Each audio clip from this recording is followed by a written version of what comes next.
ప్రముఖ నటుడు Tanikella Bharani garu social media గురించి ఇలా మాట్లాడారు. నమస్కారం. ఈ మధ్య సోషల్ మీడియా ఏ స్థాయిలో పెరిగిందంటే అప్పుడెప్పుడో ఒకసారి ఒకరు థంబ్నెయిల్ పెట్టారు. తనికెళ్ల భరణి గారి ఆస్తిపాస్తులు, బిల్డింగులు చూస్తే షాక్ అని. నిజంగా అది చూసి నేను కూడా షాక్ అయ్యాను. ఒక 6 డజన్ బిల్డింగ్లు, దాని ముందు 6 కార్లు.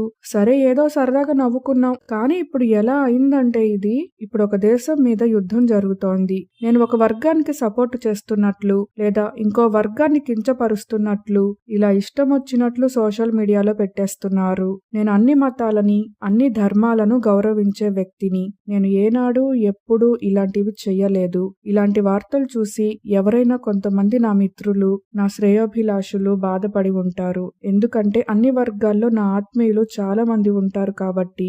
దయచేసి ఇలాంటి వార్తలను ఎంకరేజ్ చేయొద్దు, రెస్పాండ్ అవ్వద్దు అని ఇలా తెలిపారు తనికెళ్ల భరణి గారు.